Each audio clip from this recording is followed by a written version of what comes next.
165 kilometre বেগত বলিছে এতিয়া ইয়াছ। অন্ধ্ৰপ্ৰদেশত পৰিব এই ঘূৰ্ণীৰ ব্যাপক প্ৰভাৱ। ইতিমধ্যে আমি কিছু দৃশ্যাংশ আপোনালোকক দেখুৱাই গৈছোঁ আৰু এই অনুপাতে দেখিবলৈ পোৱা গৈছে যে প্ৰবল বৃষ্টি ইতিমধ্যে আৰম্ভ হৈছে আৰু সমান্তৰালভাৱে যিহেতু জানিব পৰা অনুসৰি ৰাজ্যটো ঠিক তেনেধৰণে প্ৰবল বৃষ্টি আহিব আৰু ইফালে আনহাতে দেখিবলৈ পোৱা যাব যে কিন্তু কোনো শংকাৰ কাৰণ নাই, ৰাজ্যত কোনো শংকাৰ কাৰণ নাই বুলি ইতিমধ্যে জানিব পৰা গৈছে। ক্রমশ বৃদ্ধি পেতে শুরু করেছে, ফলে সব মিলিয়ে ভয়ঙ্কর পরিস্থিতি এই মুহূর্তে ধামরাতে। এখন এখান থেকে 40 কিলোমিটার দূরে রয়েছে এখনো পর্যন্ত ইয়াস, ফলে যে সময়টাতে ল্যান্ডফল হবে তখন ধামরার চেহারা কি হবে বা উপকূলবর্তী এলাকার চেহারা কি হবে সেটা ভেবেই ক্রমাৎ গুনছেন এখানকার মানুষজন। ক্যামেরা সুব্রত জানার সাথে এই মুহূৰ্তত আমি মাত্ৰ ইমানেই কওঁ যে অসমবাসী শংকাৰ কাৰণে কখনো ল্যান্ডফল হয়নি। ঠিক তেনেধৰণে অন্ধ্ৰ হওক উৰিষ্যা হওক সকলোতে কিন্তু আমি দেখিবলৈ পাইছোঁ যে প্ৰচণ্ড ধুমুহা আহিছে, প্ৰচণ্ড ধুমুহা বলিছে, বৰষুণ দিছে। ইতিমধ্যে 2জন লোকৰ মৃত্যু হোৱা বুলিও জানিব পৰা গৈছে।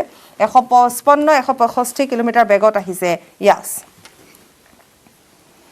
আৰু আনহাতে ইয়াৰ বাবে বংগোপসাগৰত সৃষ্টি হোৱা নিম্ন চাপৰ ফলতে হয়। আমাৰ সাংবাদিক আছে, গতিকে আমি তেওঁৰ সৈতে কথা পাতিম। पहली तो बात यह है कि हमें जो मालूम पड़ी है क्योंकि उड़ीसा या फिर पश्चिम बंग में बहुत ज़्यादा बारिश हुई है, पहले हम ये जानेंगे और प्रशासन किस प्रकार से अभी रेडी है उस बारे में भी जानेंगे। मनोज,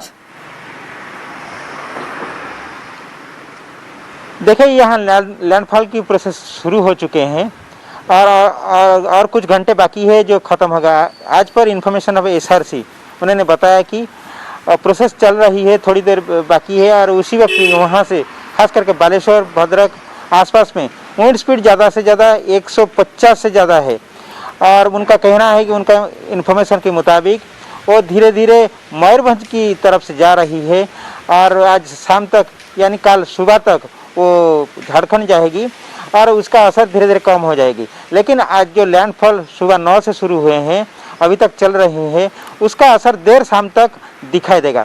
उसके तहत मद्देनजर रखते हुए यहाँ का एडमिनिस्ट्रेशन ने काफ़ी इंतजाम की है। जैसे करीब 5 लाख लोगों को सेफर प्लेसेस को इवाकुएट किया गया है।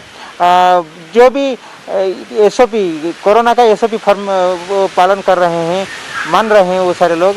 और दूसरी बात है कि अगर कोई धन जीवन की नुकसान हो। मनोज, आप जहाँ पे है वहाँ पे बारिश नहीं हुई है, वहाँ का मौसम कैसा है? आप जहाँ पे है वहाँ का मौसम कैसा है? हमें दिखाई दे रहा है कि हल्का हल्का सा थोड़ा सा वहाँ पे बारिश या हवा आ रही होगी। तो ठीक उसी तरह उड़ीसा में कहाँ कहाँ कौन कौन सी जगह में बहुत ज्यादा बारिश हुई होगी और कहाँ मतलब वो जोन होगा, डेंजरस जोन होगा जहाँ पे प्रशासन अभी रेडी है या फिर ज्यादा से ज्यादा इंतजाम कर रहा है? डिटेल्स में हम जानना चाहेंगे मनोज। देखिए जी बिल्कुल, अभी हम इसी वक्त भुवनेश्वर में हैं और यहाँ भुवनेश्वर में मौसम काफ़ी साफ है, बादल नहीं दिखाई देता है, थोड़ा सा शोर बारिश हो रहा है और पवन की गति जो थोड़ा सा धीमा हो गए है। लेकिन जो इपिक सेंटर है, जो साइक्लोन यास की इपिक सेंटर हम कह सकते हैं बालेश्वर, भद्रक और मयूरभंज डिस्ट्रिक्ट, उन 3 जिलों में हवा का तेज करीब 150 से ज़्यादा रफ्तार से चल रही है और काफ़ी जो कच्चा घर है उसको तोड़फोड़ कर रहे हैं साइक्लोन यास। और उसको कुछ देर के बाद शाम तक या कल सुबह तक डिटेल्स पता चल जाएगा। लेकिन अभी तक उसका जो रूप है वहाँ चल रही है मयूरभंज की तरफ। जैसे आपने जानना चाहा कि पिछले 24 घंटे में मयूरभंज डिस्ट्रिक्ट में ज़्यादा से ज़्यादा बारिश हुई है, 325 मिलीमीटर से ज़्यादा बारिश हुए हैं और उसका असर भी जो ऑपरेशन के रास्ते में दिखाई देता है।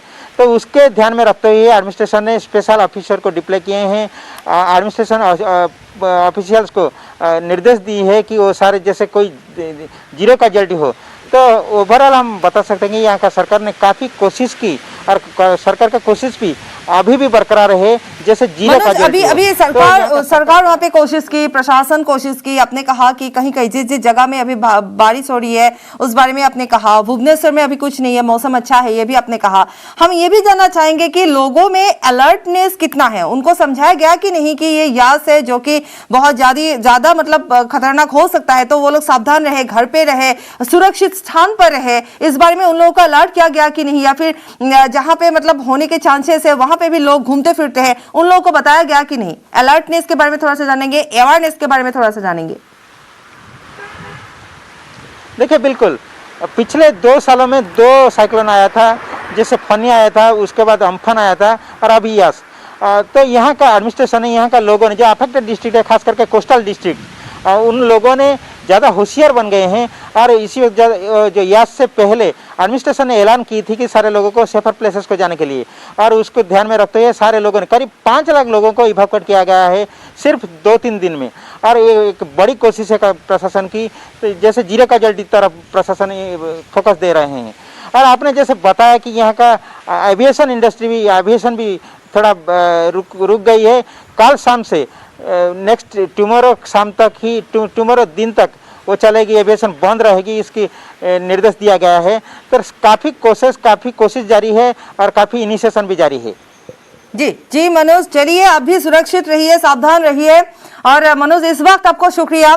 এই মুহূৰ্তত আমাৰ মনোজে আমাক দেখুৱাই গ'ল যে কেনেধৰণে ক'ত প্ৰভাৱ পৰিব পাৰে, কেনেধৰণে প্ৰশাসন সাজু হৈ আছে, ক'ত কেনেধৰণে উদ্ধাৰ কাৰ্য চলিব পাৰে বা উদ্ধাৰ কাৰ্যৰ বাবে কেনেধৰণে সাৱধান হৈ আছে, সজাগ হৈ আছে।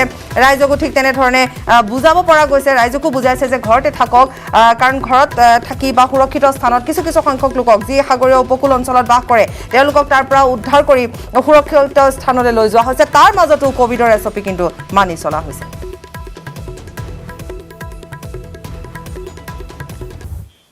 উভতি আহিছোঁ খন্তেক বিৰতিৰ পাছত। ৰাজ্য চৰকাৰৰ কেবিনেট বৈঠকত আজি গ্ৰহণ কৰা হৈছে কেইবাটাও গুৰুত্বপূৰ্ণ সিদ্ধান্ত। আজিৰ পৰা অভিভাৱক মন্ত্ৰীয়ে কাম কৰিব। ৰঞ্জিত কুমাৰ দাস হ'ব বঙাইগাঁও, ধুবুৰী আৰু বৰপেটা জিলাৰ প্ৰশাসনিক অভিভাৱক মন্ত্ৰী। অতুল বৰা ডিব্ৰুগড় আৰু তিনিচুকীয়া জিলাৰ অভিভাৱক মন্ত্ৰী। জিলাৰ প্ৰশাসনিক অভিভাৱক মন্ত্ৰীৰ একোজনকৈ সচিব থাকিব জিলাৰ অভিভাৱক মন্ত্ৰী। সচিবে প্ৰতি মাহে এদিনকৈ জিলা পৰিভ্ৰমণ কৰিব লাগিব। জৰুৰীকালীনভাৱে এতিয়া ভ্ৰমণ কৰিব লাগিব। মন্ত্ৰীসকলেও জিলাসমূহ পৰিভ্ৰমণ কৰিব লাগিব। প্ৰশাসনিক সংস্কাৰ সাধনতো কেবিনেটত গুৰুত্বপূৰ্ণ সিদ্ধান্ত। কুশল কোঁৱৰ বৃদ্ধ পেঞ্চন, ইন্দিৰা মিৰি বিধৱা পেঞ্চনৰ বাবে এতিয়াৰ পৰা বিত্ত বিভাগলৈ চিলিং পঠিয়াব নালাগে। জ্যেষ্ঠ সচিবে মুকলি কৰি দিব পাৰিব পেঞ্চনৰ ধন। দীনদয়াল দিব্যাংগ যোজনাৰ ফাইল সমাজ কল্যাণ বিভাগলৈ পঠিয়াব নালাগে। প্ৰতি মাহে 10 তাৰিখে পেঞ্চনৰ টকা মোকলাই দিয়া হ'ব। বেংক একাউণ্টত জমা হ'ব। পৰিস্থিতি বজাৰত গুলী ফুটাই ড্ৰাগছ বেপাৰীৰ সন্ত্ৰাস। ড্ৰাগছ বেপাৰী জাহাংগীৰ আলমক ৰাইজে বাধা দিয়াত হাতত উদ্যত পিষ্টল লৈ ৰাইজক ভাবুকি জাহাংগীৰ। ৰাইজে আতংকিত হৈ চিঞৰ বাখৰ কৰাত ডকাইত জাহাংগীৰে একজাই গুলী ফুটাই তাৰ পৰা পলায়ন কৰে। পিছত ঘটনাস্থলীত আৰক্ষী উচ্চপদস্থ বিষয়া উপস্থিত হৈ জাহাংগীৰ নামৰ ডকাইটোৰ ঘৰত তালাচী চলাই বহু পৰিমাণৰ ড্ৰাগছৰ খালী কণ্টেইনাৰ লগতে এটা পুতলা পিষ্টল জব্দ কৰে। উল্লেখযোগ্য যে কেইবাবাৰো পিষ্টল লৈ গ্ৰেপ্তাৰ হৈছিল কুখ্যাত ডকাইত জাহাংগীৰ আলম। জেলৰ পৰা ওলাই আহি পুনৰ মুকলিকৈ এইদৰে পিষ্টল লৈ ৰাইজক ভয় ভাবুকি দিয়া কাৰ্যত আতংকিত হৈ পৰিছে গঞা ৰাইজ। আৰক্ষীয়ে গাঁওখনত অভিযান অব্যাহত ৰাখিছে যদিও জাহাংগীৰক আটক কৰিবলৈ সক্ষম হ'ব পৰা নাই। বোলে মোক ড্ৰাগছ বিক্ৰী কৰিবলৈ তুমি কমপ্লেইন কৰিছা, তোমাক চাম এনেকৈ কৈ। আৰু কোনে কৈছে জাহাংগীৰে কাক কৈছে? এইটো বাচ্চাক কৈ সি ঘৰত গৈছে, ঘৰত গৈ আৰু আহিছে, আহি পিষ্টল ওলাই লৈছে। তোক আজি নাচাৰি, তোক আজি মাৰি পেলাম এনেকৈ কৈ আছে। যেতিয়া ৰাইজ ওলাইছে এতিয়া গুলিয়াই দিব কৈছে, তেতিয়া হেৰি স্কুটি লৈ আৰু কোভিড পৰিস্থিতিক লৈ স্বাস্থ্যমন্ত্ৰীৰ মন্তব্য। যোৱা কিছুদিনৰ প্ৰচেষ্টাত পৰিস্থিতি কিছু উন্নত হৈছে। আমাৰ বিশ্বাস আমি কোভিড জয় কৰিব পাৰিম। 15 দিনৰ ভিতৰত এখন ভাল প্ৰতিচ্ছবি আমি লাভ কৰিম। হোম আইচলেশ্যনৰ ক্ষেত্ৰত কঠোৰ হ'ব স্বাস্থ্য বিভাগ। ঘৰত সকলো সুবিধা থাকিলেহে হোম আইচলেশ্যন দিয়া হ'ব। 50 বছৰৰ ঊৰ্ধৰ কোভিড আক্ৰান্তক কোভিড চেণ্টাৰতে ৰখা হ'ব। ইয়াক আমি যথেষ্ট নিয়ন্ত্ৰণৰ দিশত আনিবৰ বাবে, নিয়ন্ত্ৰণ হৈ গৈছে বুলি মই নকওঁ, কিন্তু নিয়ন্ত্ৰণৰ দিশত আনিবৰ কাৰণে যোৱা কিছুদিনৰ প্ৰচেষ্টাত এক গতি পাইছে, যে যিটো গতিত হয়তো আমি কিছু কথা এটা শৃংখলতালৈ আনিব পাৰিছোঁ, যিটো শৃংখলতাৰ মাজত হয়তো কোভিডৰ যুঁজখনত কোভিডক আমি হৰুৱাব পাৰিম। প্ৰত্যেক দিনৰ আপোনালোকে তথ্য পাই আছে, প্ৰত্যেক দিনৰ আমাৰ এক্টিভিটি পাই আছে। সকলো কথাতে মাননীয় মুখ্যমন্ত্ৰী নিজে যিটো বিষয়ত জড়িত হৈ পৰিছে, আমি স্বাস্থ্য বিভাগটো আছোঁৱেই, গতিকে সেই ধৰণে আমি আগবাঢ়িছোঁ। আৰু মই ভাবিছোঁ কোভিড আমি 15 দিনৰ ভিতৰত এখন প্ৰতিচ্ছবি পাব, এমাহৰ ভিতৰত আৰু এখন ভাল ছবি আপোনালোকে পাব। এতিয়া আমি নিশ্চিত কৰিছোঁ যে যিকোনো এজন পজিটিভ ব্যক্তিক আমি চৰকাৰৰ নিয়ন্ত্ৰণৰ পৰা বাহিৰত যাবলৈ নিদিওঁ। তেওঁৰ যদি ঘৰত ভাল সুবিধা আছে, আইচলেশ্যন হোৱাৰ ঘৰত আমি ৰাখিব পাৰোঁ, কিন্তু নহ'লে আমি 50+ যিসকল আছে সকলোকে আমি ক'ভিড কেয়াৰ চেণ্টাৰ বা ইনষ্টিটিউচনেল আইচলেশ্যনত গৈছোঁ। আৰু সেইটোৱে নহয়, চিকিৎসাৰো তেনেধৰণৰ এটা পৰ্যায় ঠিক কৰা হৈছে। ভেকচিনক লৈ কেশৱ মহন্তৰ মন্তব্য, এদিন দুদিনৰ পিছে পিছে আহি আছে ভেকচিন আৰু টেষ্টিং ব্যাপক হাৰত কৰা হ'ব। টীকাকৰণ বঢ়াবলৈ কেইদিনমান সময় লাগিব। জুন মাহৰ পৰা টীকাকৰণৰ সংখ্যা বৃদ্ধি পাব। ব্যক্তিগত চিকিৎসালয়সমূহ হ'লেও ভেকচিন আহিছে। কেন্দ্ৰীয় চৰকাৰে আমাক যিখিনি এলট কৰে সেইমতে আমি ভেকচিনটো ল'ব পাৰোঁ। কিছু ভেকচিন আমি তেওঁলোকক ক্ৰয় কৰিছোঁ আৰু 18 to 44 এজৰ যিখিনি সেইখিনি আমি ক্ৰয় কৰিছোঁ।